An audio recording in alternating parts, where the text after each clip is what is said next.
Hi, good morning. Geopolitics and geoeconomics seem to be the flavor of the season. How will what's going on in the Middle East impact business and economy? That's the focus on today's show. I'm Karthik Malhotra and you're watching World Business Report.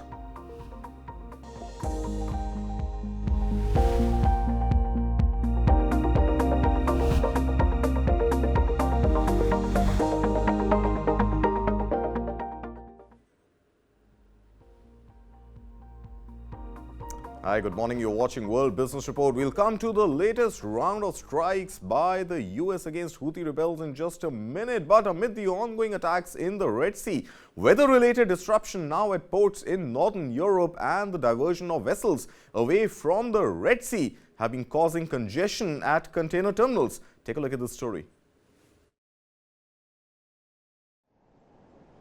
Shipping giant Maersk blamed attacks in the Red Sea for congestion at container terminals. Maersk and other shipping groups have recently diverted vessels away from the area and the Gulf of Aden, which is one of the world's busiest routes. It follows attacks by Yemen's Houthis.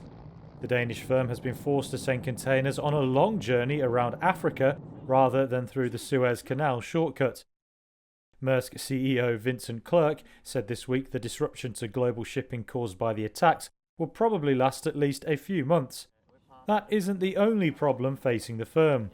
Maersk added that winter storms and the effects of the holiday season have led to terminal closures and navigation stoppages in northern Europe. Container shipping rates for key global trade routes have soared. US and UK airstrikes on Yemen in response to the Houthi attacks have also raised fears of prolonged disruption to global trade traffic in the Red Sea.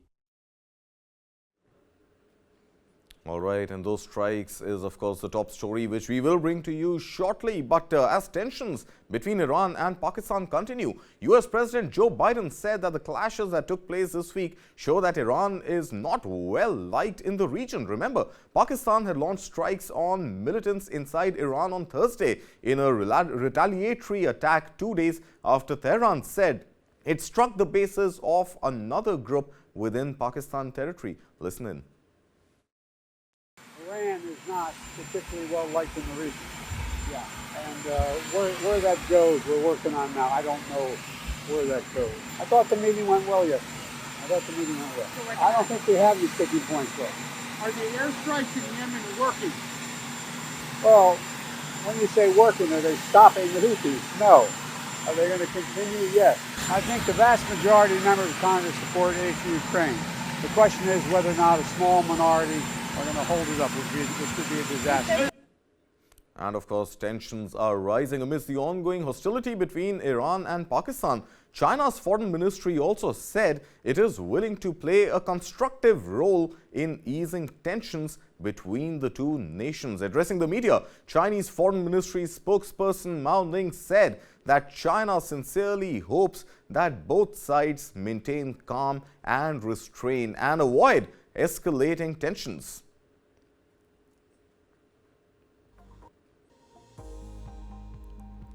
China, of course, is central right now to the conflict, given the fact that its relationship both with Iran and Pakistan is obviously good and serves its own economic interests. But the point that everybody wants to wait and watch for is that who will China support in this ongoing battle? Would it be Iran? Would it be Pakistan? And who can China really afford to mess around with more than the other? Or is China likely to take a more leadership role and the role of a peacemaker in the region? These are questions which continue to be unanswered right now as the world looks at China. What role will China play? China being central right now to both Iran and Pakistan when it comes to trade in the region.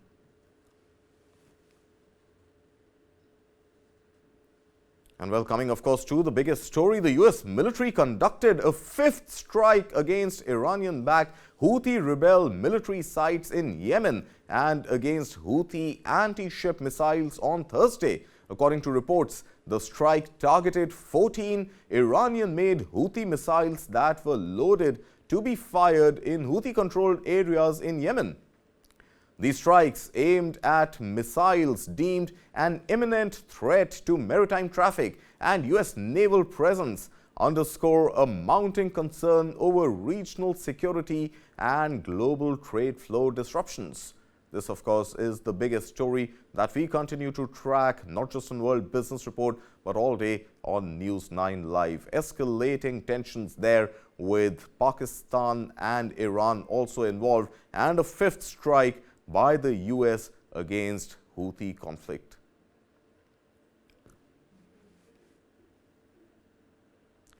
Another history is in the making as Japan is counting down to a precision landing on a spacecraft on the moon today. Japan hopes to become the fifth nation to successfully complete a soft landing on the moon, challenging terrain and its smart lander for investigating moon. Here's more on this report. Japan aims to become the fifth country to put a spacecraft on the moon when it attempts a precision landing on Friday. The Japan Aerospace Exploration Agency probe aims to land within 100 meters or 328 feet of its target. The agency says the technology is unprecedented and essential in the search for moon water and human habitability. If successful, it would be a boost for a space program that suffered a wave of setbacks and has been eclipsed by rival China. The probe will start a 20-minute touchdown phase from 1500 GMT on Friday. It will try to land on a target site roughly the size of 2 athletic tracks on the slope of a crater just south of the lunar equator. Here's Kazuto Saiki, a professor at Ritsumeikan University who developed the probe's near-infrared camera that will analyze moon rocks. Once this technology is proven successful, we'll be able to land on difficult terrain, such as the moon's poles. I hope this will help Japan to keep its technology advanced at a very high level in the world. All systems are go. Tokyo is looking to play a bigger role in space, partnering with close ally Washington to respond to China. But its space agency, also known as JAXA, has faced multiple setbacks in its rocket development. That includes launch failures last year of its new flagship H-3 rocket, which aimed to match the lower costs of rockets by companies like SpaceX. JAXA has twice landed on small asteroids, but a moon landing is much more difficult due to its gravity. In an interview, Bledin Bowen, a space policy specialist at the University of Leicester, underlined the importance of the Moon Sniper's mission to Japan. Japan being the fifth state to land a rover on the moon would be very important and significant because it will demonstrate its space industry and capabilities to the world and global industrial interests. It will also demonstrate that it can keep up with the times as more and more countries are much more interested in the moon than ever before. Bowen doesn't think the technology will be a game changer, but could help lower the costs of accessing the moon. Upon landing, the Moon Sniper will deploy 2 mini-probes that will take pictures of the spacecraft. JAXA says it'll take up to a month to verify whether the probe achieved their high-precision landing goals after the touchdown. All right, the space action also heating up and staying with space missions. Turkey's first astronaut and 3 other crew members representing Europe were launched from Florida on a voyage to the International Space Station on Thursday. It is the largest commercially arranged ship from Texas startup Axiom Space. The crew will spend about 14 days on the ISS conducting experiments on space's impact on human health. Let's have a look at this historic moment. 3, 2, 1, ignition, engine full power, and liftoff. Go Axiom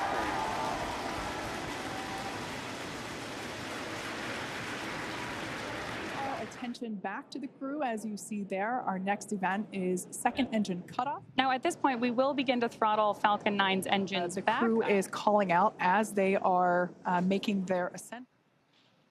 Absolutely incredible images that we are getting back from up in space as we await Dragon separation. I want to congratulate you on a great ride to orbit.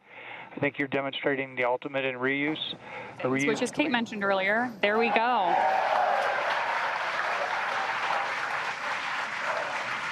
So that's a live view there of SpaceX Mission Control Center here at SpaceX headquarters in Hawthorne, California.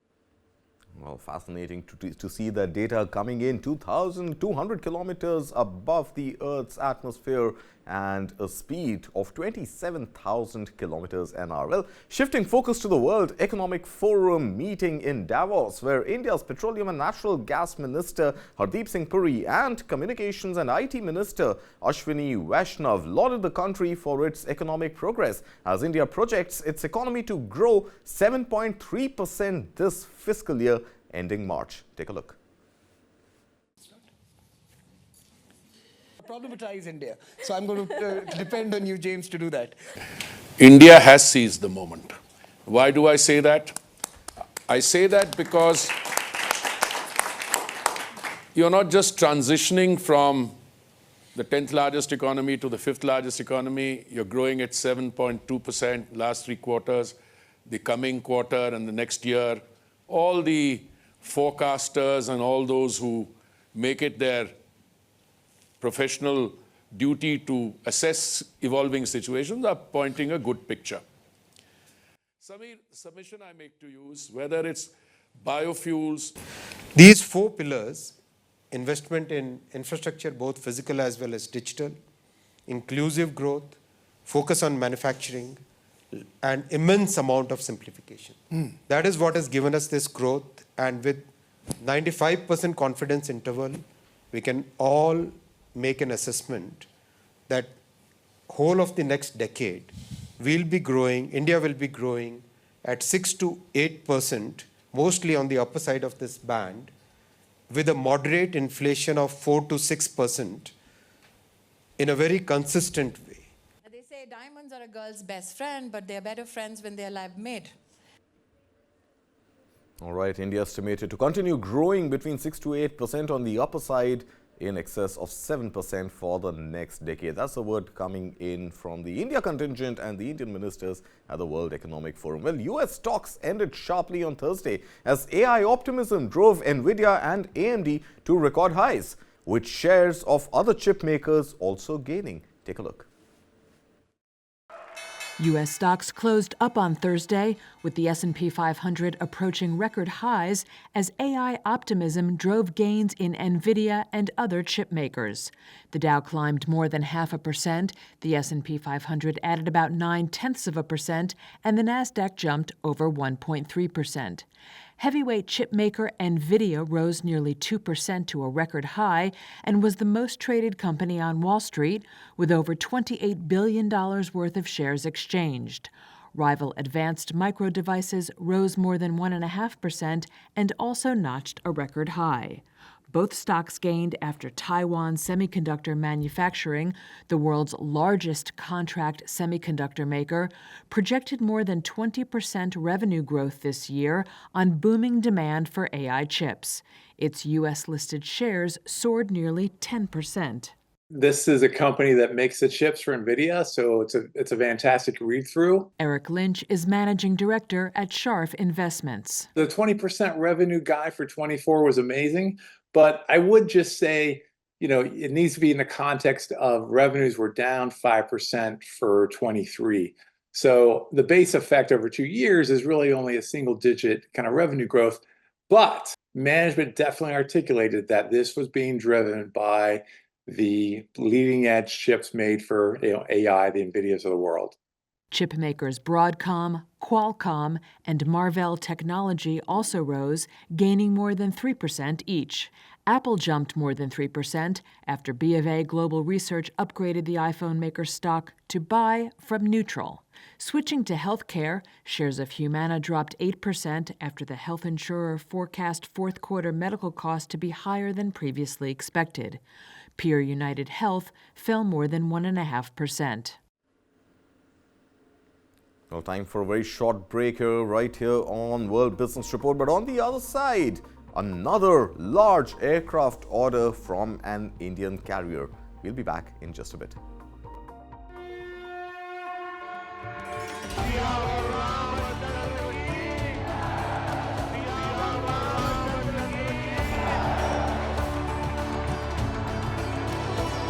$392 pillars, 44 doors.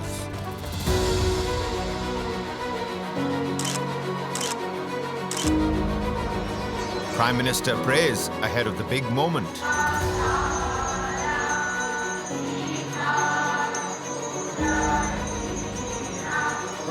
Special rituals in Ayodhya.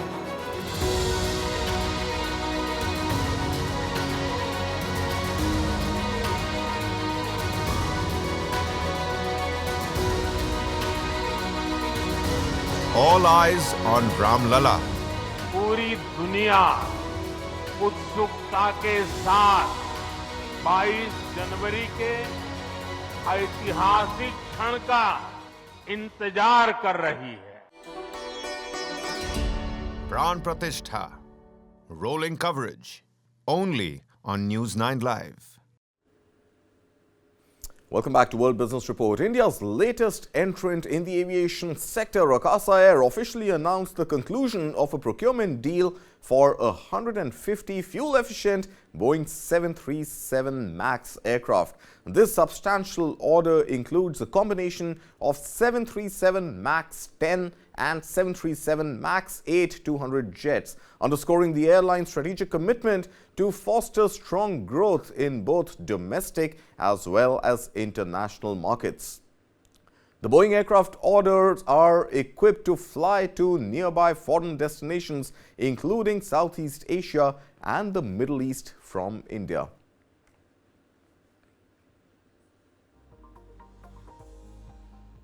And in a significant development, staying with aviation, the Federal Aviation Administration announced that inspections have been completed on an initial batch of 40 Boeing 737 MAX 9 airplanes, making a key step towards lifting the grounding of these aircraft.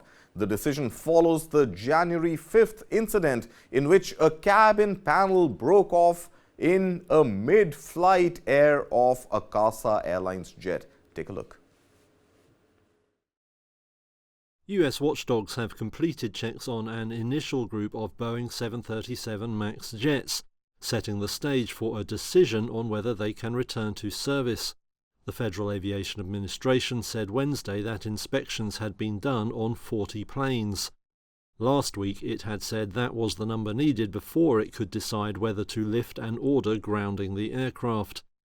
The regulator now says it will thoroughly review the data before making a decision.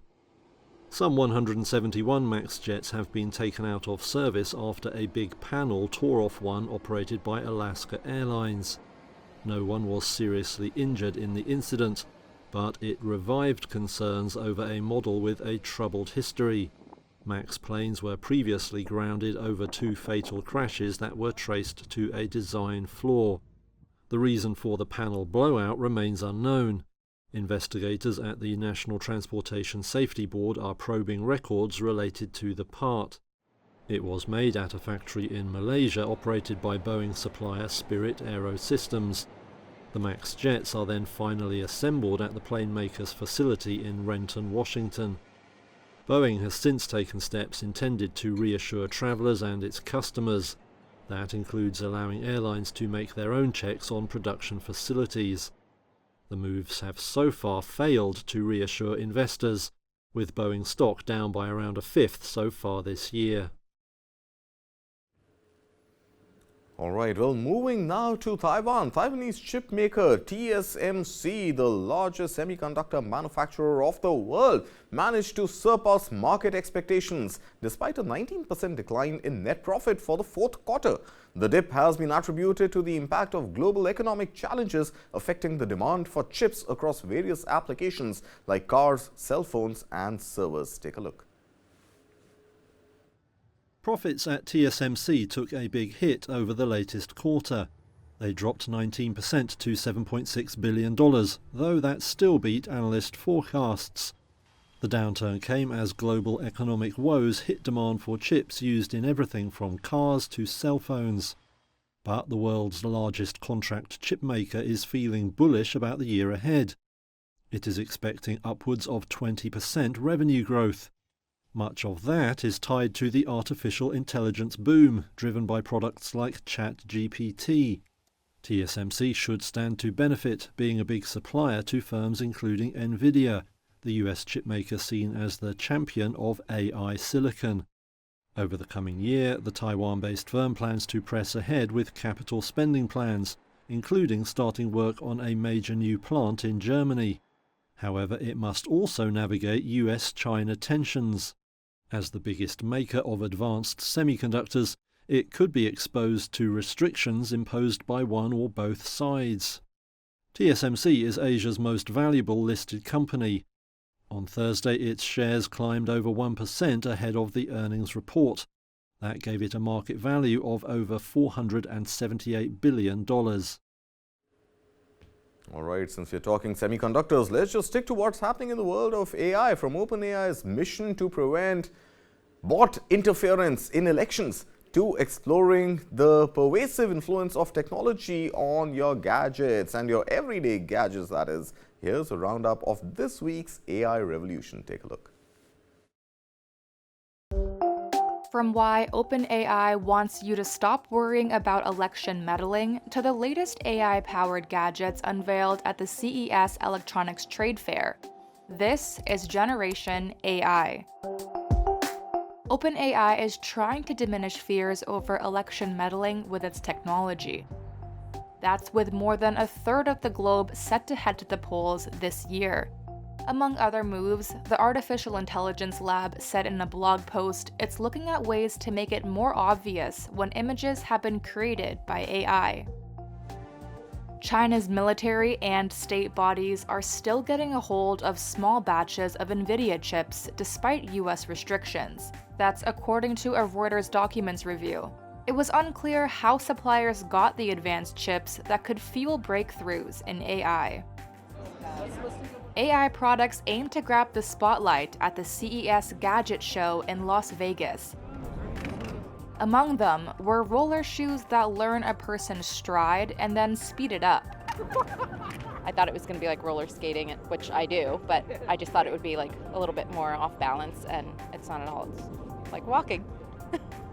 And Swarovski Optics showed off AI-equipped binoculars that the Austrian company says can identify over 8,000 bird species. Elon Musk says he wants more control over Tesla before it grows into an AI and robotics leader. The billionaire wants 25% voting control of the company, nearly double his current stake. Failing that, Musk says he'd prefer to build such tech outside of the electric vehicle manufacturer. And drones are speeding up reforestation efforts around Rio de Janeiro with help from AI. The Brazilian city's government and startup Morpho have teamed up for the initiative. Computers powered by AI define the target area and the number of seeds to be dropped. The local government says it's 100 times faster for a drone to disperse seeds than human hands. All right, massive strides there in the world of AI, but moving from AI to the world of entertainment, the nominations for the 2024 BAFTA Film Awards have been announced, with Oppenheimer leading with 13 nods, followed closely by Poor Things and Killers of the Flower Moon. Let's have a look at some of the nominations. We're both thrilled to announce this year's nominations. Until they understand it.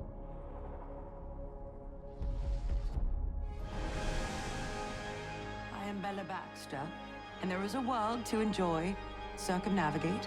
It is the goal of all to progress. We're still warriors. BAFTA Awards are voted for by almost 8,000 BAFTA members who are industry creatives and experts representing all. What are you doing here? I'm coming with you. Did you bring your rollerblades? I literally don't know. I'm excited about the huge range of films that we have nominated for the awards this year, and Oppenheimer is leading the way with the most nominations, but there's a really big spread. Oppenheimer, though, is doing what cinema does best. It's telling a big epic story in a way that connects us to an experience that we might not normally have had access to.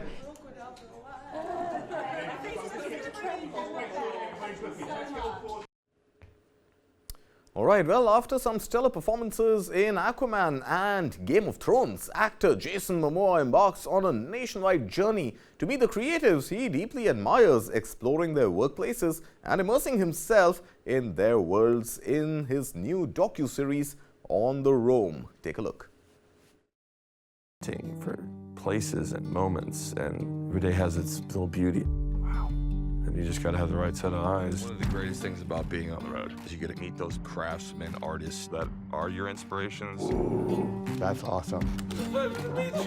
It's something I made with everything that's in me, so every piece is a piece of my journey. In their world, the world that they created. This is my life. I travel and live like this. It's pretty obnoxious. I mean, even more. I travel more than this.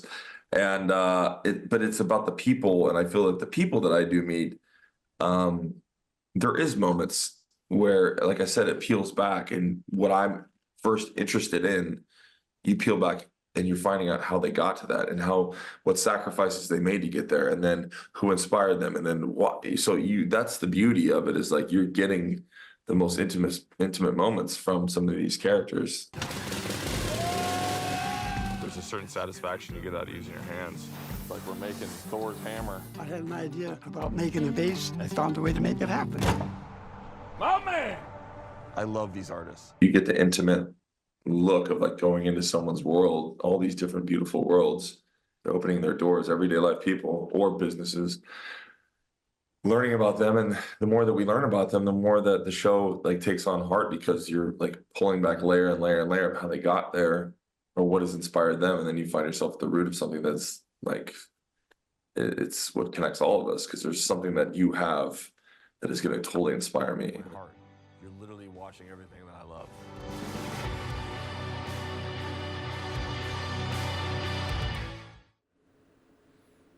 That's all we have time for on this edition of World Business Report, but news and updates continue right here on News 9 Live. Stay with us. Thanks for watching.